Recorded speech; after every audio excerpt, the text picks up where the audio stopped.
Commander Alexandra Walsh stared out the viewport of the diplomatic vessel as Nexus Station grew larger against the backdrop of stars. The massive space station looked like a glittering wheel with spokes extending from its center. Lights of various colors marked different sectors where representatives of the 27 spacefaring civilizations conducted their business. 10 minutes to docking, announced the pilot over the intercom. Alexandra nodded, though no one could see her. Her reflection in the glass showed a woman with short brown hair and tired eyes. She hadn't slept well in the 3 weeks since the incident with the Zeltani. Now Earth's future in space might depend on how well she explained human thinking to aliens who found it utterly bizarre. "Commander Walsh?" a voice called from behind her. "Ambassador Carter would like to see you before we dock." She turned to find Sam, the communications officer, standing awkwardly in the doorway. Everyone had been treating her differently since the news broke about the hearing. "Thank you, Sam. Tell him I'll be right there." Alexandra made her way through the narrow corridors of the ship. Crew members stepped aside respectfully as she passed. At the end of the main hallway, she found the conference room where Ambassador William Carter and his team were gathered around a table covered with data tablets. The ambassador looked up as she entered. He was an older man with gray hair and deep lines around his eyes that grew deeper when he frowned. Right now, he was frowning. "Commander Walsh, good. We just received the formal accusations from the consortium. They're asking for mandatory mental testing for all humans who travel beyond our solar system." "They can't be serious," Alexandra said, taking a seat at the table. Dr. Olivia Martinez, the team's xenopsychologist, shook her head. "They're completely serious. I've been studying their documentation. They've compiled a list of 17 incidents in the past 3 years where humans reacted in ways that confused or alarmed them, and Lieutenant Harrison's improvised bomb is at the top of the list," Alexandra said. "Along with Captain Russell's solar corona maneuver and Dr. Novak's medical protocol violation," added John Reeves, the youngest member of the diplomatic team. His job was to research legal precedents that might help their case. Alexandra ran her hand through her hair. "Lieutenant Harrison saved those diplomats. If he hadn't acted quickly, the ship's reactor failure would have killed everyone in that section." "Yes, but the way he did it terrified the Zeltani," Ambassador Carter said, "taking apart standard equipment to build an explosive device in minutes, then using it to blast open an emergency exit while holding 3 diplomats as shields from the blast. They're calling it evidence of dangerous mental instability. He assessed the situation and found a solution with the tools at hand," Alexandra argued. "That's what humans do." "And that's exactly what worries them," Dr. Martinez said. "Our ability to rapidly adapt and improvise seems chaotic and unpredictable to species with more structured thought patterns, especially the Talaxians who are leading the charges against us." A soft chime sounded through the ship, indicating final approach to the docking bay. "We need to be ready," Ambassador Carter said. "The hearing starts in 3 hours. Commander Walsh, you'll be questioned extensively about Lieutenant Harrison's actions since you were his commanding officer. Dr. Martinez will present our psychological defense. John will handle legal arguments." Alexandra nodded, feeling the weight of responsibility settle on her shoulders. Earth had only joined the Galactic Consortium 5 years ago. They were still proving themselves worthy of membership among species that had been traveling between stars for centuries or even millennia. As they gathered their materials, a message flashed on the main screen. John tapped it open and read aloud. "Additional notification from Chief Justice Culveron. The Security Council has voted to include a review of Earth's continued authorization for warp travel technology in these proceedings." A heavy silence fell over the room. "They could ground us," Alexandra said quietly. "Send us back to Earth and lock us in our own solar system. 2 other species have received that punishment in the past," John confirmed, checking his notes. "The Verindi and the Kasari, both deemed too unstable for unrestricted space travel." Ambassador Carter stood up straighter, his expression hardening. "That's not going to happen to humanity. Not while I'm representing Earth." The ship docked with a gentle shudder. When the airlock opened, they were met by a delegation of blue-skinned Ilarians who would escort them to their quarters.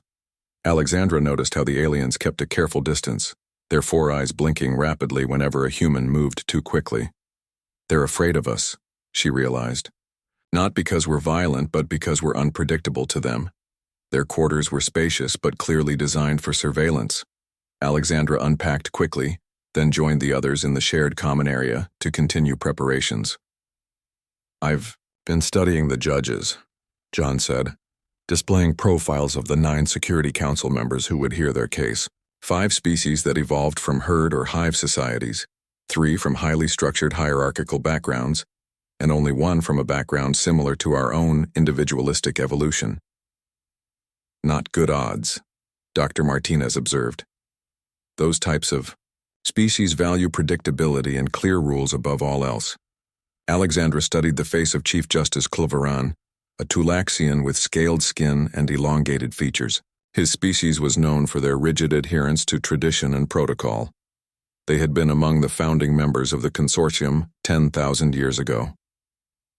"The Tulaxians proposed these proceedings," Ambassador Carter said, following her gaze.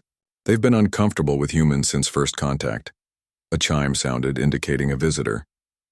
When the door slid open, a small greenish creature with large eyes entered and bowed slightly. "I am Delegate Pym of the Eridu Union," it said, in a high-pitched voice. "I came to offer assistance. Not all consortium members support these proceedings against humans." Ambassador Carter gestured for the alien to sit. "We appreciate any allies we can get, Delegate Pym." "My species also faced scrutiny when we joined the consortium," Pym said. "Our problem-solving approaches were considered unusual. I believe I understand what humans are experiencing."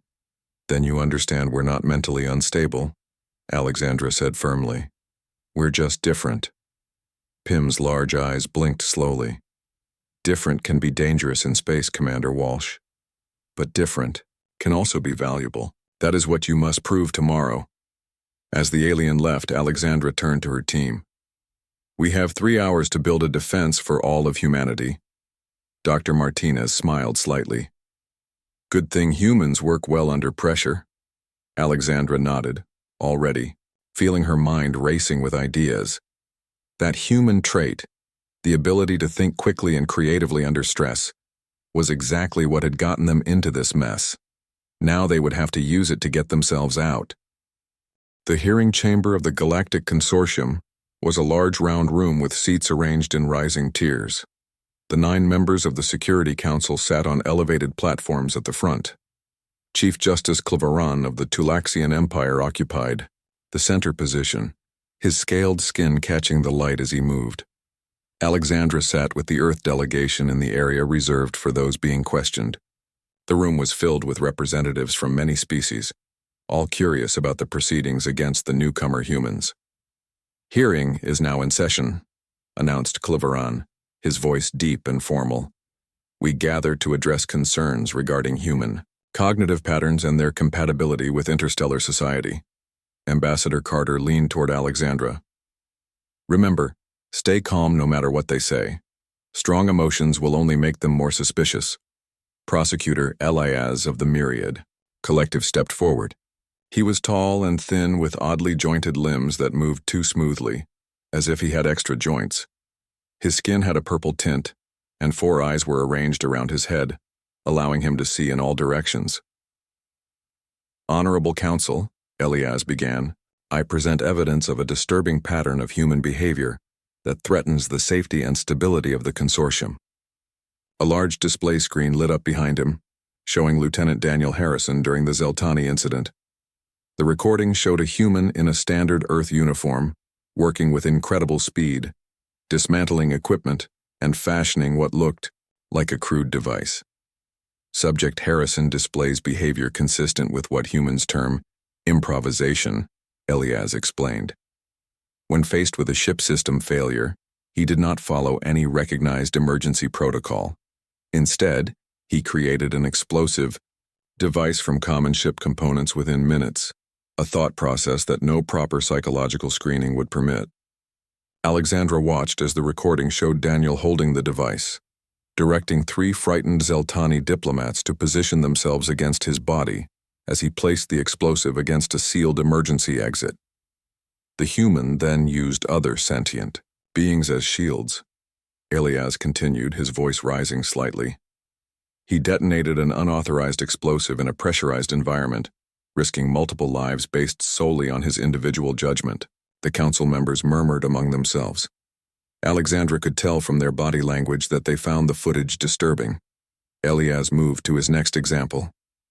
Captain Samantha Russell, when pursued by pirates in the Denari sector, flew her damaged vessel directly into a sun's corona, a move that every flight safety protocol specifically forbids. The screen showed a Earth ship making an impossible turn, skimming the fiery surface of a star, then using the gravity and radiation to slingshot away while the pursuing vessels fell back. The human vessel survived by luck alone, Elias said. No other species would consider such a maneuver because proper mental screening eliminates those who would take such risks.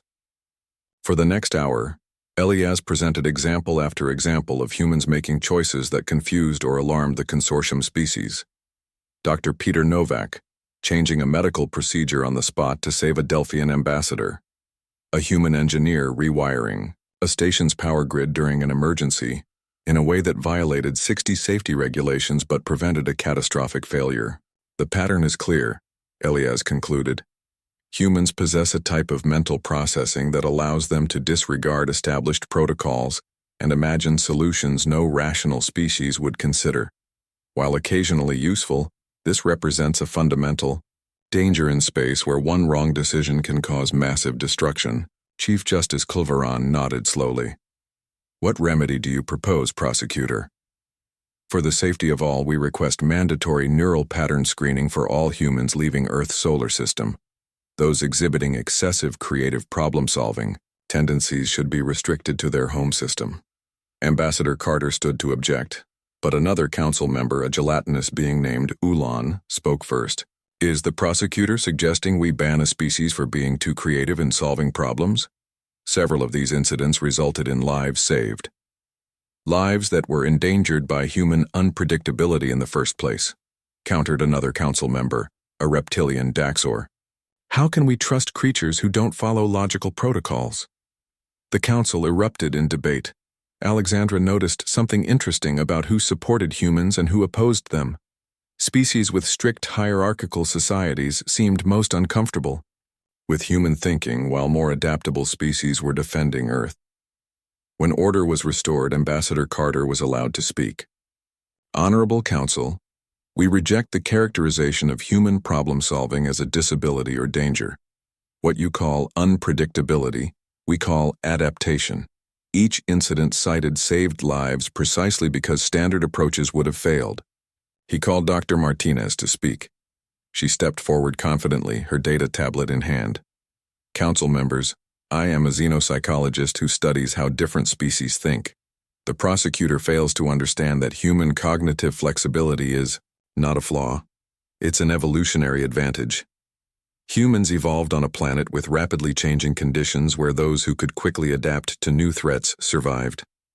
She displayed brain scans comparing human neural patterns to those of other species. Humans make connections between seemingly unrelated concepts. We call it creativity or lateral thinking. It appears as chaos to species who evolved in more stable environments, but it allows us to find solutions others might miss. Chief Justice Culveron leaned forward. Dr. Martinez, are you claiming humans cannot follow established protocols? Not at all, she replied. Humans can and do follow protocols, but we retain the ability to set them aside when they no longer serve their purpose. That's why Lieutenant Harrison didn't follow evacuation procedures when the ship systems indicated the emergency exits were functional. He could see they weren't, despite what the computers reported. Alexandra noticed several council members shifting uncomfortably. The idea of ignoring system reports based on human intuition clearly disturbed them. John Reeves stepped forward next, presenting legal precedents. The consortium charter guarantees member species the right to maintain their biological and psychological distinctiveness. Testing humans for traits that are normal for our species violates this principle. When the Earth team finished their opening defense, Chief Justice Culveron called for Lieutenant Daniel Harrison himself to be questioned. Alexandra watched nervously as Daniel was led into the chamber. Daniel looked calm but serious as he took his place before the council. He wore his formal uniform and stood at attention. "Lieutenant Harrison," Prosecutor Elias began, "please explain your thought process when you decided to build an explosive device during the Zeltani incident." Daniel spoke clearly. "The ship's computer showed the emergency exits were working, but I could see physical damage to the door mechanisms. We had 3 minutes before reactor radiation would reach unsafe levels. Standard procedures would take 7 minutes minimum. I needed a faster solution." "And you immediately thought of an explosive?" Elias asked, his tone suggesting this was obviously abnormal. "I thought of 23 possible solutions in about 30 seconds, Daniel replied calmly. "Most wouldn't work with the tools at hand or would take too long. The explosive was fastest and had the highest chance of success." Alexandra watched the council members' reactions. Some seemed disturbed by how quickly Daniel had considered and dismissed so many options, but others showed signs of interest or even respect. As the questioning continued, Alexandra felt a small spark of hope. Perhaps some of the council could understand that humanity's different way of thinking might actually be valuable to the consortium, rather than something to be feared. While the formal hearings continued each day, Alexandra and John used their free evenings to explore Nexus Station. They needed to learn more about how the consortium really viewed humans, beyond the official proceedings. "The diplomatic level is just for show," John said as they walked through a busy marketplace filled with beings from dozens of worlds. "We need to go deeper into the station if we want to find useful information." Alexandra nodded. She wore simple civilian clothes instead of her uniform to attract less attention. Even so, several aliens moved away as they approached. Word about the human hearings had spread throughout the station. "There!" John pointed to a small doorway marked with symbols. "That's an information exchange. Every station has them. Think of it as a library and gossip center combined." They entered a dimly lit room filled with data terminals and private booths. A few beings of various species sat at terminals, plugged into what looked like the local version of the internet. "How do we access the system?" Alexandra whispered. "We don't have consortium credentials." John smiled slightly. "I made friends with a records clerk yesterday. She gave me temporary access codes. They found an empty terminal in a corner where they could work without being easily observed." John inserted a small device into the terminal and began navigating through files. "I'm looking for anything about human psychological assessments," he explained as his fingers moved quickly over the interface. "The consortium must have been studying us for years." After 20 minutes of searching, John leaned back with a low whistle. "Commander, look at this. They've been documenting human behavior since first contact. There are thousands of examples labeled as cognitive anomalies." Alexandra leaned closer to see the screen. File after file contained observations of humans making decisions that confused consortium observers. Some were from official diplomatic meetings, others from casual interactions on space stations or joint missions. "They've been studying us like lab animals," she said, her voice tight. "Wait, there's more." John navigated deeper into the files. "Look at these records. Some consortium members have been deliberately placing humans in stressful situations to study our responses." Alexandra stared at the screen in disbelief. "Are you saying the Harrison incident wasn't an accident?" "I can't prove it yet, but these files suggest some kind of testing program.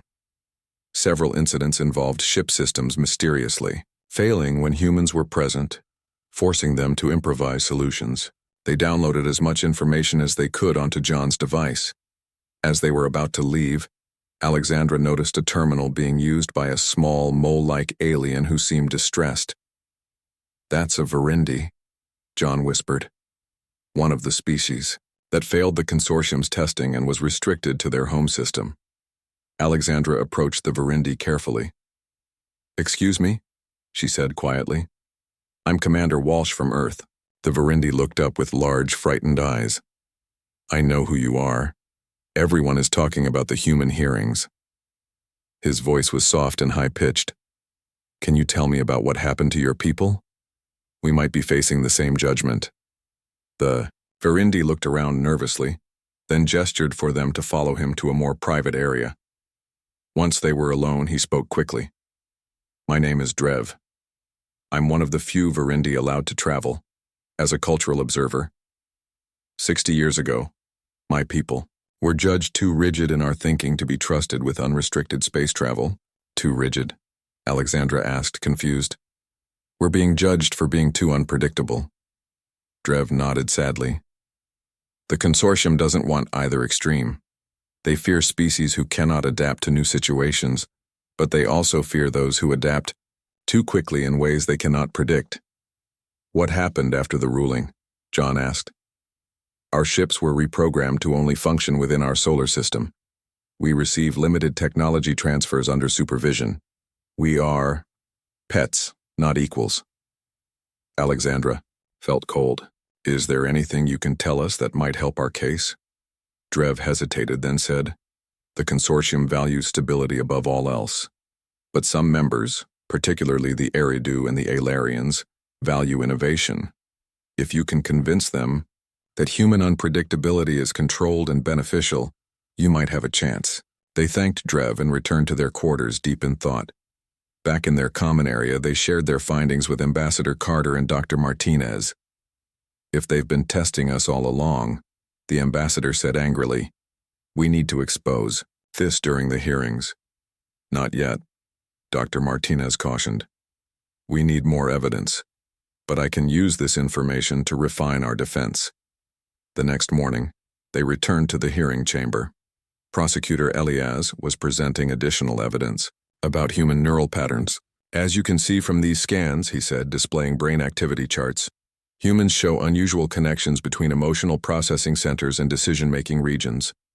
This results in intuitive leaps that bypass logical analysis. Doctor, Martinez whispered to Alexandra, he's describing creativity as if it's a disease. When it was the Earth team's turn to present, Dr. Martinez took a different approach than planned.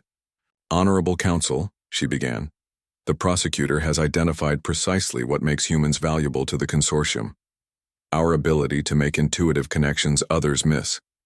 Let me demonstrate. She displayed several problems that had stumped consortium engineers in recent years, alongside the human solutions that solve them. Captain Russell's solar corona maneuver is now taught in advanced flight schools. Lieutenant Harrison's explosive technique has been adapted for emergency rescue procedures. Dr. Novak's medical protocol modification has saved 67 non-human lives since it was developed. She paused to let this sink in. Yes, humans think differently. We see patterns others miss and connections others overlook. This isn't a flaw to be screened out. It's a gift we offer to the galactic community. Alexandra noticed several council members nodding, particularly the Eridu representative that Drev had mentioned.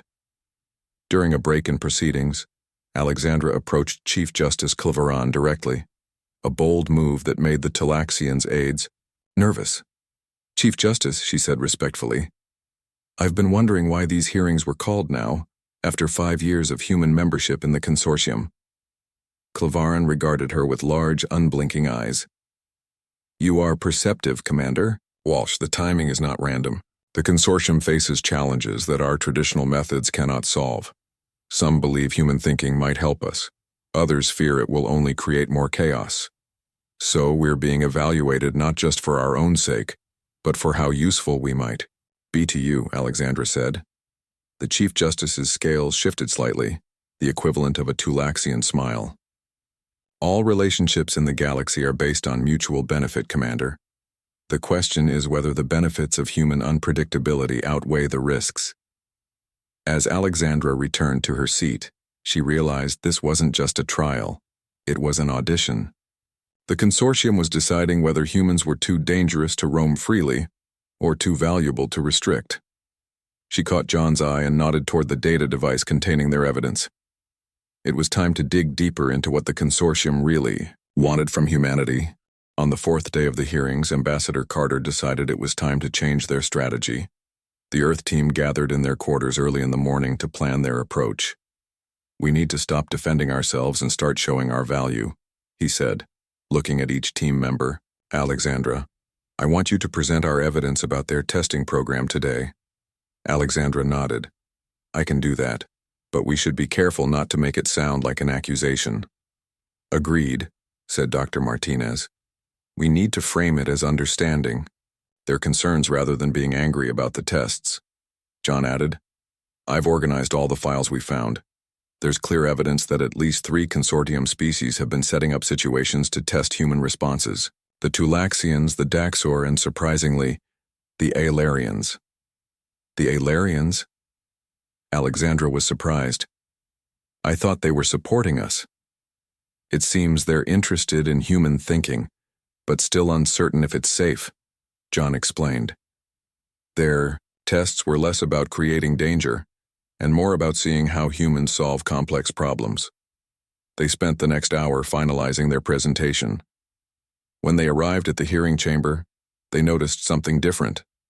The public viewing areas were more crowded than before, with representatives from many species who had not previously attended. Word has spread, Ambassador Carter said quietly. The whole consortium is watching now. When they were called to present their case, Alexandra stepped forward first. Honorable Counsel, she began, we understand your concerns about human unpredictability. In fact, we've discovered that several consortium members have been studying human problem-solving for years. She displayed some of the files they had found, being careful to show only information that wouldn't embarrass any council members. We recognize these as tests, not hostile actions, she continued. You needed to understand how humans think, just as we are trying to understand how other species think. This is natural when different minds meet. The chamber was silent. Several council members exchanged glances. What is your point, Commander Walsh? Asked Chief Justice Cloveron. My point is that these tests have provided valuable data, not just for you, but for us as well. We've learned when our thinking differs from consortium standards, and when that difference is valuable. Rather than mandatory screening to eliminate human creativity, we propose specialized training to harness it effectively. Dr. Martinez stepped forward next, displaying the brain scans she had been studying. Human cognitive patterns show what we call divergent thinking, the ability to find multiple solutions to a problem. Most consortium species evolved toward convergent thinking, finding the single best solution based on past experience. She showed comparative scans from several species. Neither approach is wrong. They're complementary. Where logical, convergent thinking fails to find a solution, divergent thinking can discover new possibilities. This is why Lieutenant Harrison could create a solution no one had tried before when faced with the ship emergency. The Eridu representative leaned forward. Are you suggesting humans serve as problem solvers for situations where our standard approaches fail? Exactly, Ambassador Carter joined in. Rather than seeing human thinking as a danger to be contained, see it as a resource to be utilized.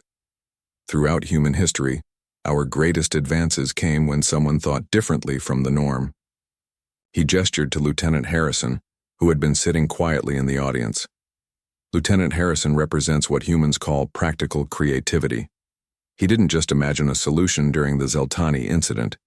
He implemented it successfully, under extreme pressure. This is the gift humanity brings to the stars. Alexandra noticed several council members showing signs of interest. The Aelarian representative's skin was turning a deeper blue, a sign of emotional engagement in their species.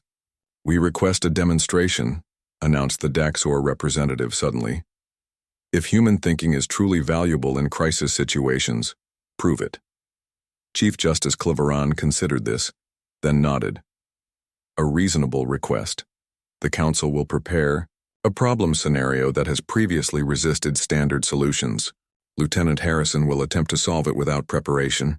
This will occur tomorrow morning. As the day's session ended, the Earth team returned to their quarters, concerned about this new development. They're setting up another test, Alexandra said, pacing the room. And we have no idea what problem they'll present. Lieutenant Harrison looked surprisingly calm. It doesn't matter what problem they choose. I'll approach it the same way I approach any challenge, by looking at what's available and finding connections others might miss. That evening, a message arrived from Delegate Pym of the Eridu Union, their ally from earlier. "Be cautious," the message read. "The problem they have selected defeated the best minds of 3 species. It is the Carillion Bridge disaster from 30 years ago."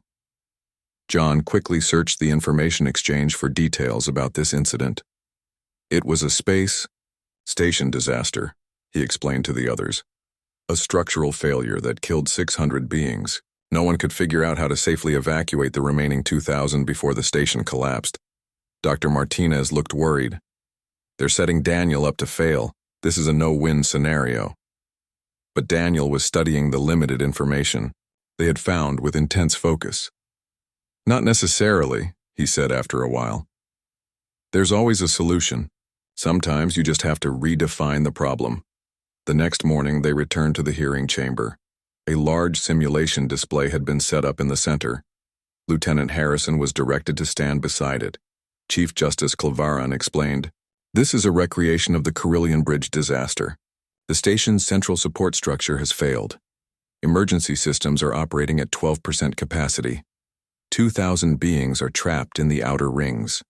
Standard evacuation would require 8 hours. The station will collapse in 3 hours.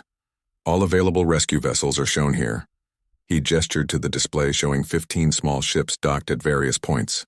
"Lieutenant Harrison, how would you approach this scenario?" The room fell silent as Daniel studied the display. He walked around it slowly, examining it from all angles. "May I ask questions about the available resources?" he asked. "You may," the Chief Justice replied. "The station's communication system, is it still functioning?" "At 30% capacity." "And the maintenance drones? How many are operational?" This question seemed to surprise the council. 47 maintenance drones were functional, but they are not designed for rescue operations. Daniel nodded, still studying the display. After a few minutes, he looked up. "I have a solution," he said confidently, "but it's not what you'd expect." The council and audience leaned forward, waiting to hear what the human would propose. Lieutenant Daniel Harrison stood calmly before the council, as all eyes in the chamber focused on him. The simulation of the Carillion Bridge disaster glowed in the center of the room, showing the doomed space station with its failing structure and trapped inhabitants. "My solution has 3 parts," Daniel began. "First, we don't evacuate the people." A murmur of confusion spread through the audience. "Explain," demanded Chief Justice Clavaran, his scaled brow furrowing. "The problem as defined assumes we must move the people off the station. But what if we save the people by saving the station instead?" Daniel stepped closer to the display and pointed to the maintenance drones. "These drones aren't designed for rescue, but they are designed to move materials and make repairs. I would reprogram them to collect all available metal in the uninhabited sections of the station and use it to build temporary support structures." He traced lines across the simulation. "Here, here, and here, these supports would buy us time. Not enough to save the station permanently, but enough to implement the second part of my plan." The council members watched with growing interest as Daniel continued. "Second, I would use the station's remaining communication system to connect every computer and interface device on the station into a single network. This would create a distributed processing system powerful enough to run advanced simulations." "For what purpose?" asked the Eridu representative. "To calculate the minimum safe distance," Daniel replied. "The key insight is that we don't need to move people all the way to safety. We just need to move them far enough that when the station collapses, they survive." He manipulated the display to show the station's likely collapse pattern. "The rescue ships can't evacuate everyone in time, but they can tow the outer ring sections away from the station after we detach them. The people stay inside these sections during the move," the Daxor representative objected. "Detaching inhabited sections would rupture life support systems." "Not if we prepare properly," Daniel countered. "The third part of my plan uses emergency bulkheads to create sealed sections. The maintenance drones would pre-position oxygen supplies and emergency generators in each section before detachment." He walked around the display, pointing out specific areas. "We'd need precise timing and coordination, but each rescue ship, Could tow a section to the minimum safe distance calculated by our network. Once the central structure collapses, rescue operations can proceed normally with the people already safely away from the danger zone. The chamber fell silent as the council and audience considered his solution. Alexandra watched their reactions carefully. Some seemed impressed, others disturbed by the unconventional approach.